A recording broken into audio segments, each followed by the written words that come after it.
नमो अरिहंताणं नमो सिद्धाणं नमो आयरीयाणं नमो वज्झायाणं नमो लोये सौसाहूणम्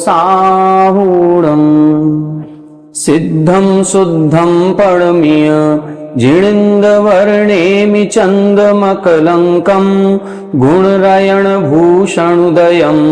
जीवस्य परुवणं बोच्छम। 1008 श्री मूलनायक आदिनाथ भगवान की जय।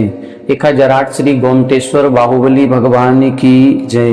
द्वासांग जिनवाणी माता की जय। आचार्य श्रेष्ठ आचार्य गुरुवर श्री 108 नेमिचंद्र सिद्धांत चक्रवर्ती महाराज की जय। आचार्य श्रेष्ठ आचार्य गुरुवर श्री 108 विद्यासागर जी महामुनि राज की जय। तीर्थ चक्रवर्ती जगत पूज्य निर्यापक श्रमण मुनि पुंगव श्री 108 सुधा सागर जी महाराज की जय। समस्त मुनि संघ की जय। आलोक मोदी स्वाध्याय सुधा यूट्यूब चैनल पर आप सभी दर्शकों का एक बार पुनः हार्दिक स्वागत, हार्दिक अभिनंदन।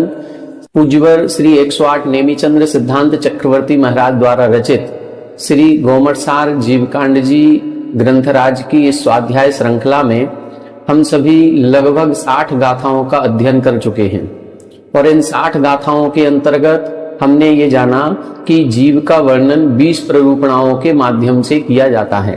उन 20 प्ररूपणाओं में सबसे पहली प्ररूपणा है गुणस्थान प्ररूपणा, जिस पर हम सभी बड़े विस्तार के साथ चर्चा कर रहे हैं। इन 14 गुण स्थानों में प्रारंभ के 11 गुण स्थानों पर अपनी चर्चा हो चुकी है। पूर्व कक्षा में हमने 10वें और 11वें गुण स्थान पर चर्चा की थी, जिसका संक्षिप्त रिवीजन अपन 2 मिनट में कर लेते हैं। इसमें हमने आपको बताया था कि जब जीव 7वें गुण स्थान के सातिशय में प्रवेश करता है, तब यह जीव 6वें गुण स्थान की ओर नहीं आकर के ऊपर 8वें आदि गुण स्थानों की ओर अग्रसर होता है। जब यह जीव ऊपर 8वें आदि गुण स्थानों में जाता है तो यहाँ से 2 मार्ग बनते हैं, एक उपसम श्रेणी का, एक छपक श्रेणी का। उपसम श्रेणी में 8वां, 9वां, 10वां और 11वां गुण स्थान होता है। छपक श्रेणी में 8वां, 9वां, 10वां और 10वें से सीधा 12वां गुण स्थान होता है। जो 7वें गुण स्थान का सातिशय वाला भाग है, यहाँ जो परिणाम बनते हैं उनको हम अधःकरण कहते हैं। 8वें गुण स्थान के परिणामों को अपूर्वकरण कहते हैं और 9वें गुण स्थान के परिणामों को अनिवृत्तिकरण कहते हैं। हमने आपको ये बताया था कि अधःकरण और अपूर्वकरण के परिणामों द्वारा किसी भी कर्म का ना तो उपशम होता है न क्षय होता है, लेकिन उपशम और क्षय करने के लिए जिन परिणामों की आवश्यकता है, जितनी विशुद्धि की आवश्यकता है, वो विशुद्धि की तैयारी यहाँ पर की जाती है। जो अधःकरण और अपूर्वकरण है, यहाँ अपने परिणामों की विशुद्धि बढ़ाई जाती है और धीरे धीरे धीरे धीरे बढ़ते बढ़ते वह अनिवृत्तिकरण के परिणामों में पहुंच जाता है। अनिवृत्तिकरण का जो गुण स्थान है, इस गुण स्थान का काल अंतर मुहूर्त होता है और इस अंतर मुहूर्त के काल में जितने समय होते हैं, प्रत्येक समय का एक एक परिणाम फिक्स है और जो जीव उस 9वें गुण स्थान में प्रवेश करेगा उसको वही परिणाम करना पड़ेगा। ये अनिवृत्तिकरण की विशेषता होती है।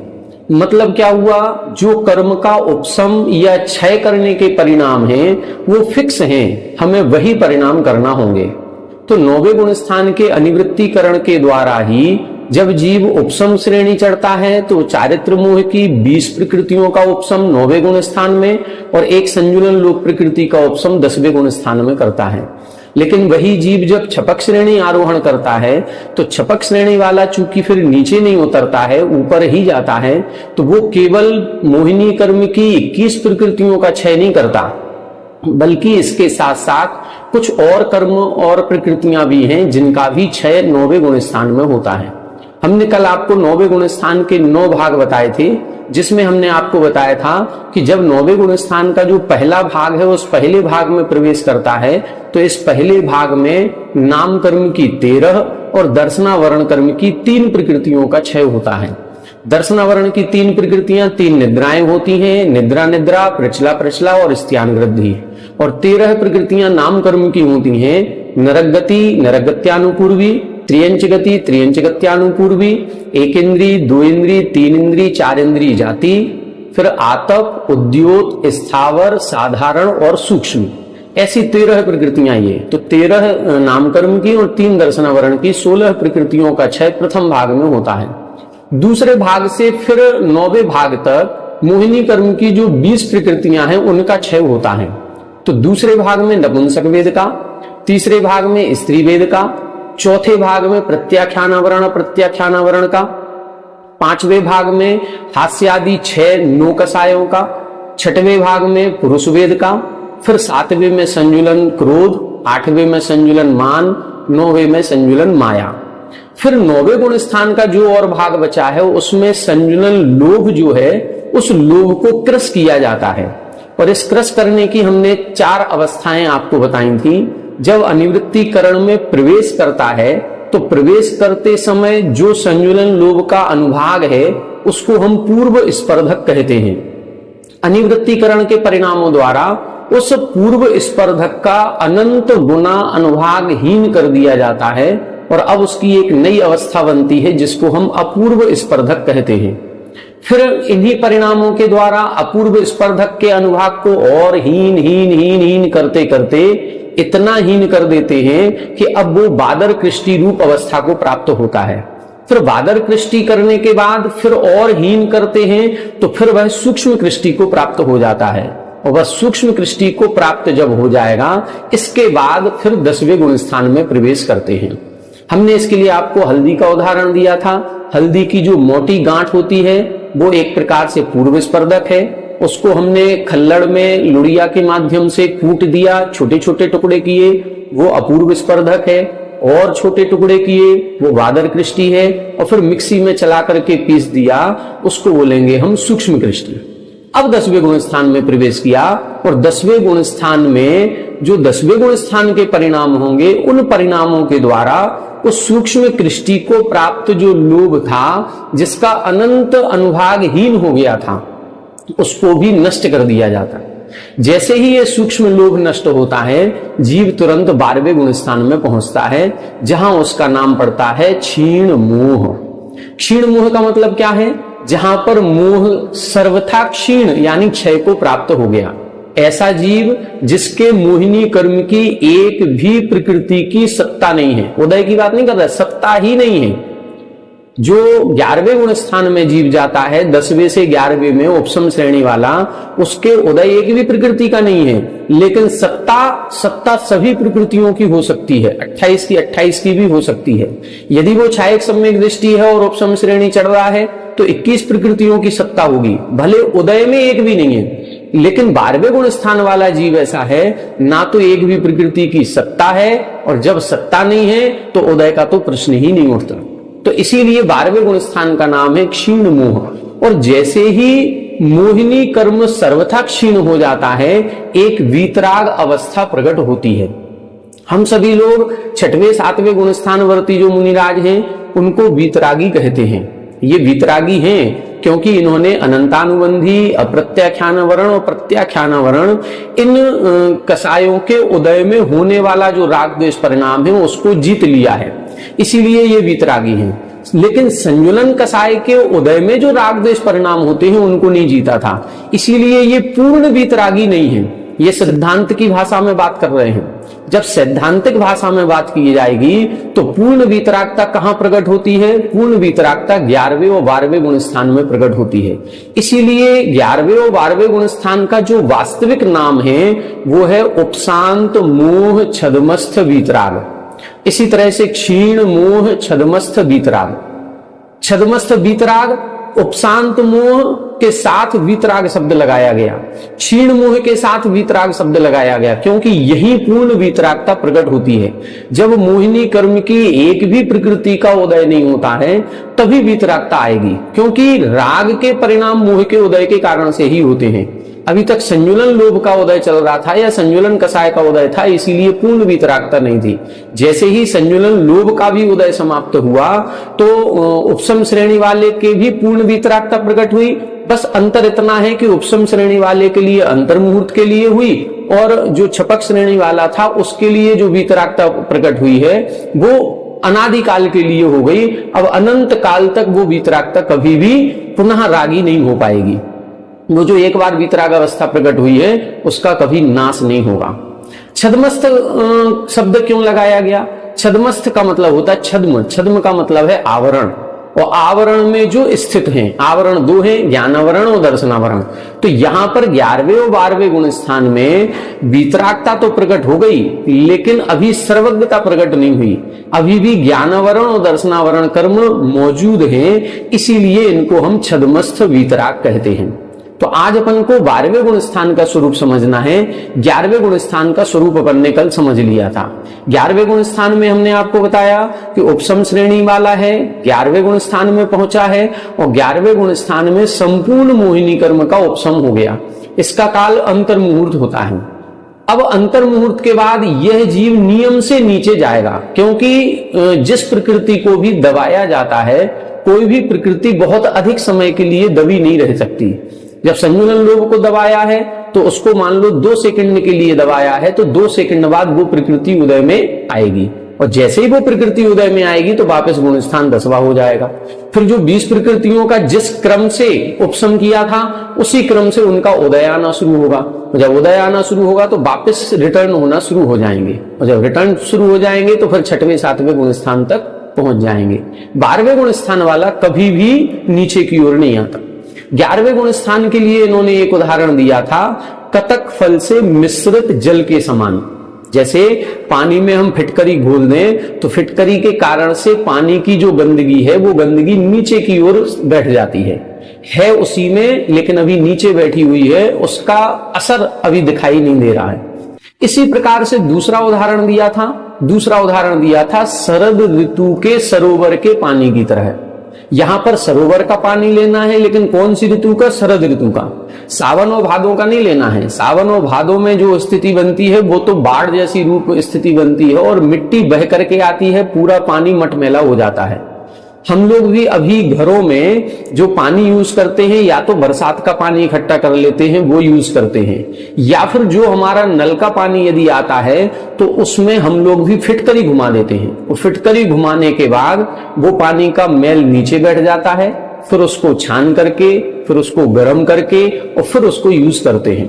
तो वो फिटकरी लगा हुआ पानी हमने देखा है कि नीचे जो मैल बैठ जाता है वो पूरा का पूरा मैल नीचे की ओर खींच लेता है, और ऊपर ऊपर बिल्कुल निर्मल पानी होगा। इसी तरह से शरद ऋतु का जो जल होता है कि पानी में जो गंदगी थी वो धीरे धीरे धीरे धीरे अपने आप नीचे बैठ जाती है, और ऊपर बिल्कुल निर्मल पानी रहता है। बस उसी तरह से उपसम श्रेणी में उपशांत मोह 11वें गुण स्थान वाले जीव के परिणाम है।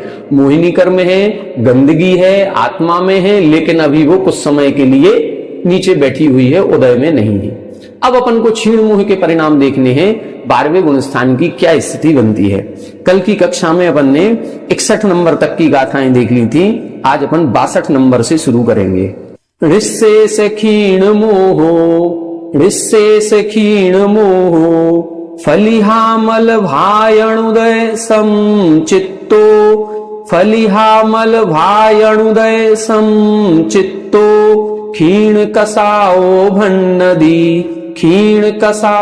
भन्नदी निगंथो वीयरायेहिं निस्सेष क्षीण मोहो फलिहामल भायणुदय समचित्तो, फलिहामल भायणुदय समचित्तो, क्षीण कसाओ भन्नदी निगंथो वीयरायेहिं। देखें, निश्शेष क्षीण मोह, संपूर्ण, निश्शेष का मतलब जहां पर अब कुछ भी शेष नहीं है, तो संपूर्ण मोह क्षीण, संपूर्ण मोहिनी कर्म के क्षय हो जाने पर कैसा है? फलिहामल भायण उदय समचित्तो। फल ही बोलते हैं स्फटिक मणि को, अमल यानी निर्मल, भायण यानी भाजन बर्तन, और उदय यानी उदक का मतलब पानी। तो इधर बता रहे हैं, अभी अपन ने उदाहरण पीछे दिया था कि शरद ऋतु के सरोवर में स्थित पानी की तरह। अब उदाहरण दे रहे हैं स्फटिक मणि के बर्तन में भरे हुए निर्मल जल की तरह। अब स्फटिक मणि है, स्फटिक मणि में जो पानी भर दें, एक तो स्फटिक मणि जो होती है वैसे ही ट्रांसपेरेंट होती है, और उसमें निर्मल पानी भर दें। अब कितना भी उसमें निर्मल जल भर दिया जाए, हम इस तरफ से देखेंगे तो उस तरफ का हमें सब कुछ नजर आएगा। इसमें बिल्कुल भी गंदगी नहीं है। बस इस तरह से समचित्तो, इस प्रकार से जिसका चित्त भी निर्मल हो गया है, बस उसको बोलते हैं क्षीण कसाओ भन्नदी। उसको हम क्षीण कसाय गुणस्थान वाला कहते हैं। संपूर्ण मोहिनी कर्म के नाश हो जाने से स्फटिक मणि के बर्तन में रखे हुए निर्मल जल की तरह जिनका चित्त हो रहा है, ऐसे जीव को हम क्षीण कसाय गुणस्थान वाला कहते हैं। संपूर्ण मोहिनी कर्म का नष्ट हो गया। अब बस इसी कारण से वहां पर जो परिणाम उत्पन्न हो रहे हैं वो निर्मल जल की तरह हैं। वो भी अब सरोवर में स्थित नहीं है, स्फटिक मणि के बर्तन में स्थित है। बस वो जो निर्मलता है उस निर्मलता की बात कर रहे हैं। ऐसा वो कौन कहलाता है? ऋग्ग्रंथो, ऐसा वो निर्ग्रंथ कहलाता है। अब यहां से निर्ग्रंथ अवस्था प्रारंभ होती है।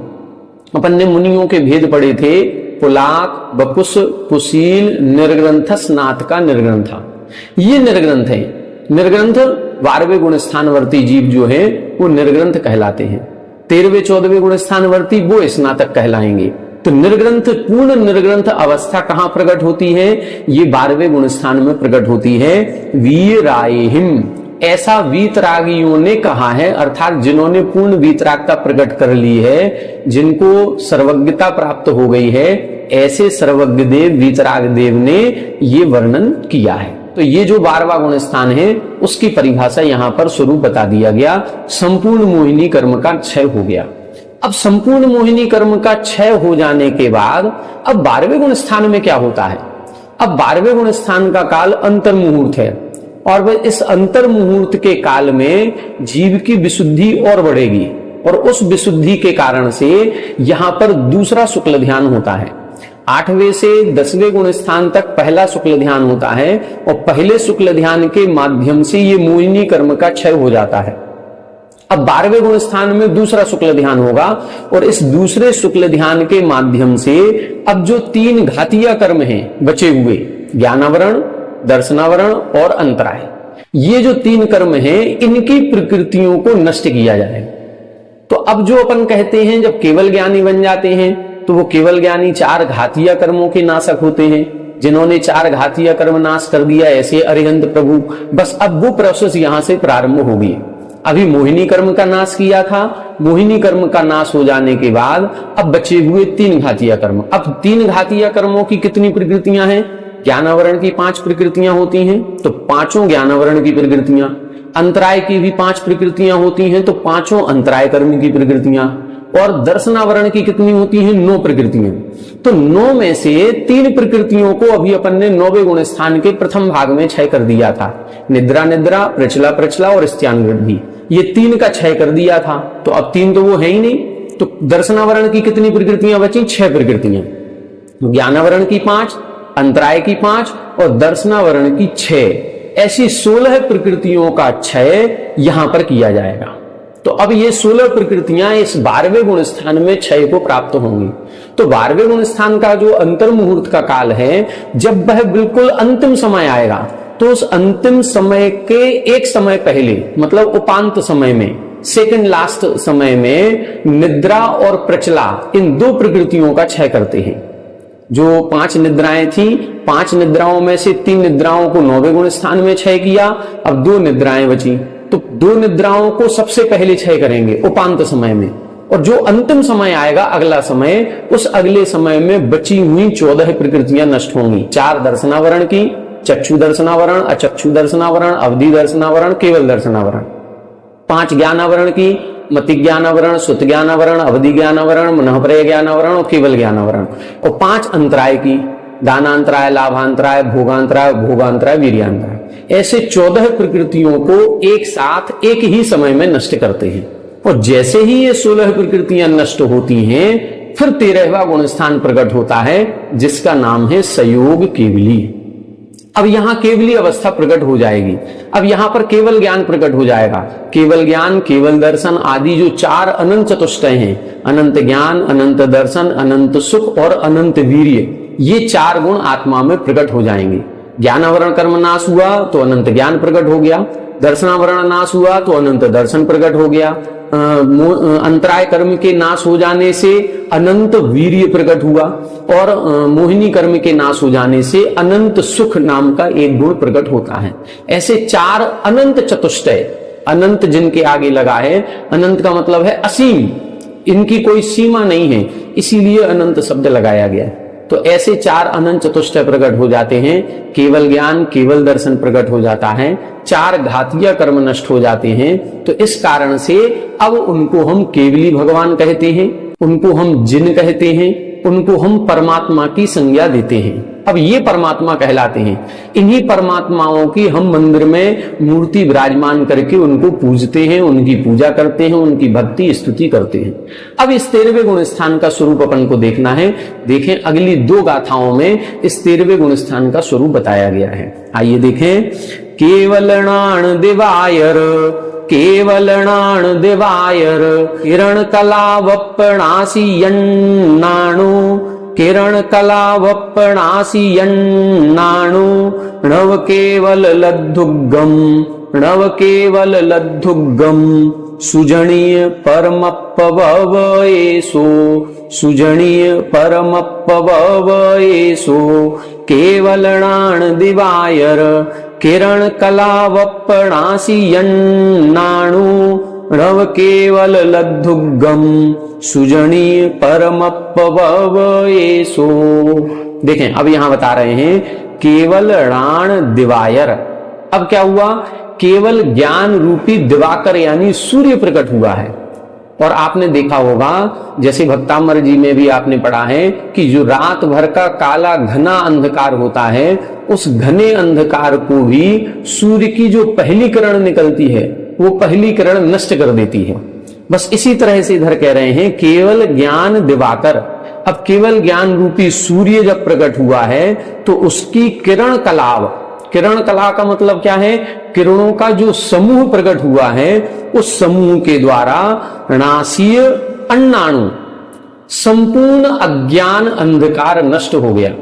जैसे सूर्य प्रकट होते ही रात्रि का काला घना अंधकार नष्ट हो जाता है, ऐसे ही आत्मा में जो अज्ञान रूपी अंधकार बसा हुआ था, जो ज्ञानावरण कर्म के कारण से अभी हमें पूर्ण ज्ञान प्रकट नहीं था, हम अज्ञान की अवस्था में थे।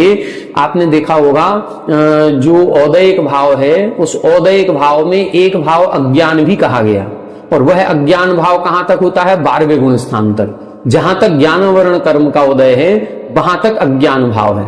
तो यहां पर उस अज्ञान भाव को भी जिस केवल ज्ञान रूपी सूर्य की किरणों ने नष्ट कर दिया है। और क्या हुआ है? नव केवल लब्धुगम, 9 केवल लब्धियों का उद्गम हुआ है। अब केवल लब्धियां उत्पन्न हो रही हैं। आपने ये भी पढ़ा होगा दूसरे अध्याय में जहां छायक भावों की चर्चा की गई, वहां छायक भाव के 9 भेद बताए गए। और उन 9 भेदों में कौन कौन से लिए? इन्हीं 4 घातीय कर्मों के कारण से 9 भेद बने।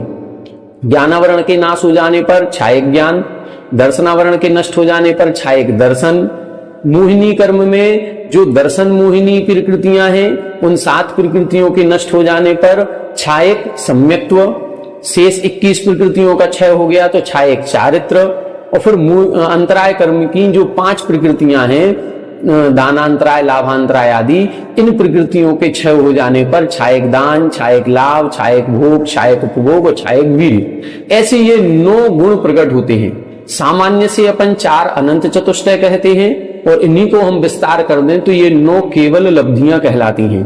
और इन्हीं 9 केवल लब्धियों का उद्गम हो गया, क्योंकि चारों घातीय कर्म नष्ट हुए तो ये 9 केवल लब्धियां प्रकट हो जाएंगी। जब कर्म नष्ट होगा तो उस कर्म ने जिस गुण का घात किया था वो गुण प्रकट हो जाएगा। तो इन्हीं गुणों का कर्म हमारे दबा रहे थे, इन्हीं गुणों का नाश कर रहे थे, इन्हीं गुणों का घात कर रहे थे। जैसे ही हमने कर्मों को नष्ट कर दिया तो वह गुण आत्मा में प्रकट हो जाता है। और सुजनीय परमप्प भवेषु, जिसको हम अच्छी तरह से जानते हैं, ऐसे परमात्मा रूपी संज्ञा को वो प्राप्त हो जाते हैं। अब इनको हम परमात्मा कहते हैं। अपन ने 6 डाला में पढ़ा होगा 3 प्रकार की आत्माएं होती हैं, बहिरात्मा, अंतरात्मा और परमात्मा। तो अभी तक ये अंतरात्मा थे, 4थे गुण स्थान से लेकर के 12वें गुण स्थान तक अंतरात्माएं। चौथे गुण स्थान में जगन अंतरात्मा, पांचवें और छठवें गुण स्थान में मध्यम अंतरात्मा, सप्तम आदि गुण स्थानों से उत्तम अंतरात्मा प्रारंभ हो जाती है। जब ध्यान की अवस्था होगी तो उत्तम अंतरात्मा प्रारंभ हो गई 12वें गुण स्थान तक। अब 12वें गुण स्थान के बाद जो 13वां 14वां गुण स्थान है, यहां पर अब परमात्मा प्रकट हो गई। अब ये परमात्मा की संज्ञा कहलाएगी। परमात्मा के भी दो भेद पड़े, निकल परमात्मा और सकल परमात्मा। तो जहां तक ये शरीर है 13वें 14वें गुण स्थानवर्ती को हम सकल परमात्मा कहेंगे, और जैसे ये सिद्धत्व की प्राप्ति हो जाएगी तो फिर निकल परमात्मा कहलाने लगेंगे। तो यहां पर अब बहिरात्मा नष्ट हो चुकी थी, प्रथम गुण स्थान से जैसे ही चौथे में आए तो बहिरात्मापना नष्ट हो गया। अब 12वें गुण स्थान से जैसे ही 13वें गुण स्थान में आए, अब ये अंतरात्मा का भी जो संज्ञा थी वो नष्ट हो गई, अब परमात्मा की संज्ञा प्रकट हो गई। अब इनको हम परमात्मा कहने लगते हैं। और क्या प्रकट हो जाता है?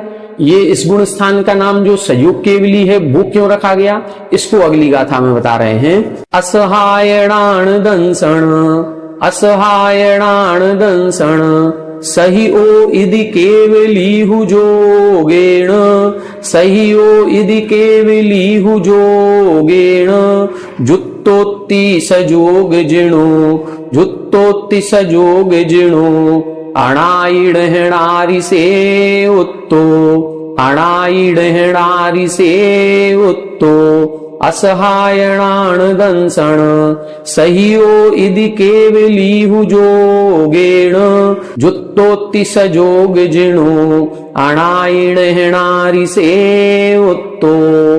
देखें अब क्या बता रहे हैं, इस गुण स्थान वाले इन जीव को या परमात्मा को संयोग केवली क्यों कहते हैं। तो यहां दो शब्द हैं, एक संयोग शब्द और एक केवली शब्द। हमने आपको अंत्य दीपक आदि दीपक का एक स्वरूप समझाया था। यहां पर संयोग केवली में जो संयोग शब्द है ये अंत्य दीपक है, क्योंकि योग सहित अवस्था यहीं तक है, और केवली शब्द ये आदि दीपक है। यहां से केवल ज्ञान प्रकट हो गया है, यहां से केवली कहलाने लगे हैं। तो अब ये ऊपर के जितने भी गुण स्थान बचे हैं, 14वां गुण स्थान और जो सिद्ध परमेष्ठी है, ये सब केवली कहलाएंगे। तो इस गाथा में अब इस नाम का कथन किया जा रहा है कि इस 13वें गुण स्थान वालों को सजोग केवली क्यों कहते हैं। क्या लिखा, असहाय राण दंसन सहियो। देखो राण दंसन यानी ज्ञान और दर्शन से सहित हैं। कौन से ज्ञान दर्शन से सहित हैं? केवल ज्ञान केवल दर्शन से सहित हैं। लेकिन यहां एक नया नाम दिया, असहाय। केवल ज्ञान को और केवल दर्शन को असहाय ज्ञान और असहाय दर्शन भी कहते हैं। अपन लोग व्यवहारिक भाषा में असहाय शब्द का प्रयोग उसको करते हैं जो बेचारा होता है, जिसको कोई सहायता करने वाला नहीं है, उसको हम असहाय बोलते हैं। लेकिन आगम की भाषा में असहाय उसको कहते हैं जिसको किसी की सहायता की जरूरत ही नहीं है। हम असहाय उसको बोल रहे हैं जिसकी कोई सहायता कर नहीं रहा है, और यहां कह रहे हैं कि इसको किसी की सहायता की जरूरत ही नहीं है। जो केवल ज्ञान होता है, मति ज्ञान, श्रुत ज्ञान, अवधि ज्ञान, मनःप्रत्यय ज्ञान, ये जो ज्ञान है इनको किसी न किसी की सहायता की जरूरत है। बहिरंग इंद्रिय आदि की जरूरत है, प्रकाश आदि की जरूरत है, तभी हम ज्ञान कर पाएंगे। लेकिन ये जो ज्ञान होता है केवल ज्ञान, इसको किसी भी इंद्रिय प्रकाश आदि की कोई आवश्यकता नहीं है। बहिरंग किसी भी उपकरण आदि की आवश्यकता नहीं है। बिना उपकरणों की सहायता से आत्मा से ही इसको पूरा ज्ञान हो जाता है। इसीलिए इसको हम असहाय ज्ञान और असहाय दर्शन कहते हैं। पहले अपन ने सर्वार सिद्धि पढ़ी है, सर्वार सिद्धि जी में भी इसको असहाय ज्ञान से संबोधित किया गया था। तो यही लिखा है इन्होंने, असहाय राण दंसन सहियो। चूंकि केवल ज्ञान और केवल दर्शन से सहित हैं, इसीलिए इदि केवली, इसीलिए इनको केवली कहते हैं, क्योंकि ये केवल ज्ञान और केवल दर्शन से सहित हैं। दूसरा, जोगेण जुत्तो, और योग से सहित हैं, इसीलिए सजोग जिणो, इसीलिए इनको सजोग कहते हैं।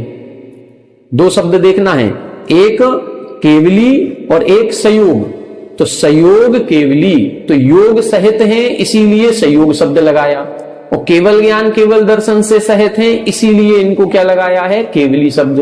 और एक शब्द और लगा है जिणु। जिन क्यों कहते हैं? जिन इसीलिए कहते हैं क्योंकि इन्होंने 4 घातीय कर्मों को नष्ट कर दिया है। 4 घातीय कर्मों की 47 प्रकृतियां होती हैं, उन 47 प्रकृतियों को नष्ट कर दिया है, इसीलिए ये जिन कहलाते हैं। सामान्य से यही कहा जाता है कि 4 घातीय कर्मों की 47 प्रकृतियों को नष्ट किया है, लेकिन जब अपन विशेष गहराई में पढ़ेंगे तो अपन ने पढ़ा होगा कर्मन की 63 प्रकृति नाशी। ये 47 प्रकृतियों को नाश नहीं किए, 63 प्रकृतियों का नाश किए हैं। 47 तो ये हमें पता चल गई, मोहिनी कर्म की 28, ज्ञानावरण की 5, दर्शनावरण की 9 और अंतराय की 5। ये 47 प्रकृतियां तो घातीय कर्म की नष्ट कर ही दी। इसके साथ ही हमने बताया था नाम कर्म की 13 प्रकृतियों को नष्ट करते हैं। तो 47 वो और नाम कर्म की 13 कौन कौन सी बताई थी? नरगति, नरगत्यानुपूर्वी, त्रियंच गति, त्रियंच गत्यानुपूर्वी, 1 इंद्री, 2 इंद्री, 3 इंद्री, 4 इंद्री जाति और आतप, उद्योत, स्थावर, साधारण और सूक्ष्म, ऐसी 13 प्रकृतियों को नाश कर देते। तो 47 घातीय कर्म की और 13 नाम कर्म की, कितनी हो गई? 60। 3 और कौन सी नष्ट की? 3 तो अभी कहीं आई नहीं। 9वें गुण स्थान में 36 प्रकृतियों का नाश होता है, वो आपने बता दी। 10वें गुण स्थान में 1 प्रकृति गई, वो भी हमने देख ली। 12वें गुण स्थान में 16 प्रकृतियां नाश हुई, वो भी हो गई। इन सबको जोड़ लिया हमने, सबको जोड़ने पर तो टोटल 60 ही हो रहा है। 3 कौन सी? 3 आयु कर्म की। आयु कर्म की कैसे नाश हो गई?